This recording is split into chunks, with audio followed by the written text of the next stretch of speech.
श्री पार्वती जी बोली, हे गणेश, चैत्र की चौथ को किस गणेश का पूजन करना चाहिए? इस मास के देवता का नाम क्या है? श्री गणेश जी बोली, माँ, विकट नाम के गणेश का पूजन करें। यह संकट नाशक व्रत है। व्यक्ति पुरुष पंचव्यय का पान करें और गणेश का पूजन करके बिजौरा तथा घी का हवन करें तो वाद्य को पुत्र प्राप्ति होती है। माँ, सतयुग में एक मकरध्वज राजा था। वह पुत्र व्यक्त प्रजा का पालन करता था। प्रजा सभी प्रकार से खुशी थी। यज्ञवल जी की कृपा से राजा को पुत्र की प्राप्ति हुई। राजा अपने मंत्री धर्मपाल को भार सौंपकर अपने पुत्र का पालन करने लगा। धर्मपाल के 5 पुत्र थे। उसने सभी लड़कों का विवाह कर दिया। सभी प्रसन्नता से रहने लगे। इसके छोटे लड़के की बहू धर्मपाल्याण थी। इस मतलब धर्म कर रही थी। चैत्र मास की चौथ को गणेश का व्रत करती थी। इस व्रत को देखकर सास बोली, यह क्या कर रही है? तुम अपने पति को वंश में रहने के लिए क्या पाखंड कर रही है? बहू सास को मना करने पर भी गणेश जी का पूजन करती रही। सास बोली, दुष्ट, चटक बंद कर, नहीं तो मैं तुझे मारूंगी। बहू बोली, माताजी, मैं संकट नाशक गणेश जी का व्रत कर रही हूँ, कोई पाप नहीं कर रही हूँ। सास को बड़ा गुस्सा आया।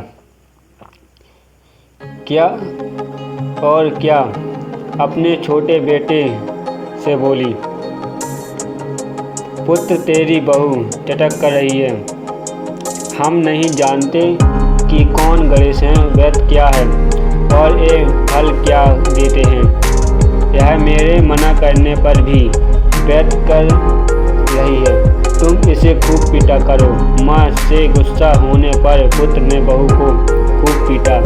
कड़ी पीड़ा और कठिनाइयाँ के साथ भी श्री गणेश जी का व्रत किया। प्रार्थना की कि हे गणेश जी, हमारे सास ससुर के हृदय में अपनी शांति उत्पन्न करो और शक्ति उत्पन्न करो कि गणेश ने राजा के पुत्र को धर्मपाल के घर में छुपा दिया। उसके वस्त्र आभूषण राजा के भवन में डाल अंतर ध्यान हो गए। राजा ने अपने पुत्र को आवाज दी, परंतु वह नहीं बोला। तो वह ढूंढने लगा और मंत्री को बुलाकर बोला, मेरा पुत्र कहाँ है? वस्त्र आभूषण मिल गए, परंतु लड़का नहीं मिला। मंत्री ने कहा, मैं नहीं जानता हूँ कि राजकुमार कहाँ गया। मैं नगर, बाग, जंगल इत्यादि ढूंढवाता हूँ। राजा ने नौकरों को आदेश दिया कि शीघ्र राजकुमार का पता लगाओ। दूतों ने चारों ओर तलाश किया, परंतु राजकुमार का कोई पता नहीं चला। दूत राजा से बोला, हे नाथ, राजकुमार का कोई पता नहीं चला। राजा ने मंत्रियों को बुलवाया और उसके राजकुमार के विषय में पूछा। धर्मपाल कुमार कहाँ हैं? अरे दुष्ट, कुल सहित तेरा वंश वध करूँगा। राजा को धर्मपाल ने प्रणाम किया और कहा कि मैं कुमार को ढूंढवाता हूँ। धर्मपाल अपने घर गया। अपनी स्त्री बच्चों से कभी समाचार कहा कि राजा हमारे कुल का वंश रहेगा। अब मैं क्या करूं? मेरी रक्षा कौन करेगा? सास ससुर ऐसे वचन सुन छोटी बहू बोली, पिताजी, आप इतने दुखी क्यों हो रहे हैं? यह हमारे ऊपर गणेश जी का क्रोध है, इसलिए विधि पूर्वक गणेश जी का व्रत करो। राजा तथा सभी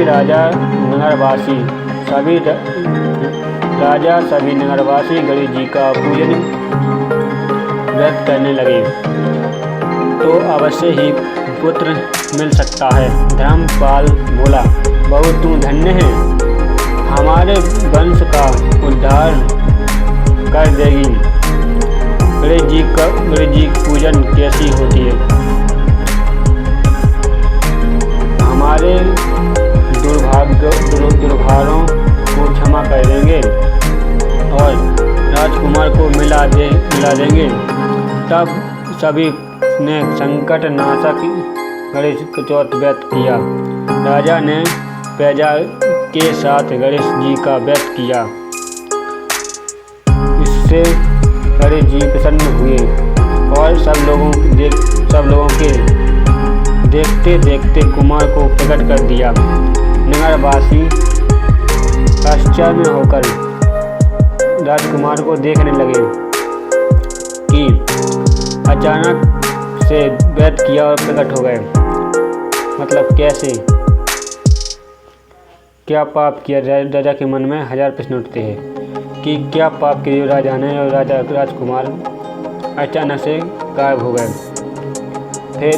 फिर बोले, राजा अत्यंत ही आश्चर्य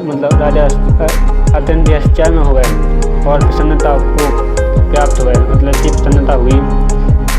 इन तीनों लोकों में इससे बढ़कर कोई व्रत नहीं है। मतलब तीनों लोकों में श्री गणेश जी का व्रत करने में कोई व्यर्थ नहीं है। इस कथा को युधिष्ठिर ने श्री कृष्ण ने सुनाया था कि युधिष्ठिर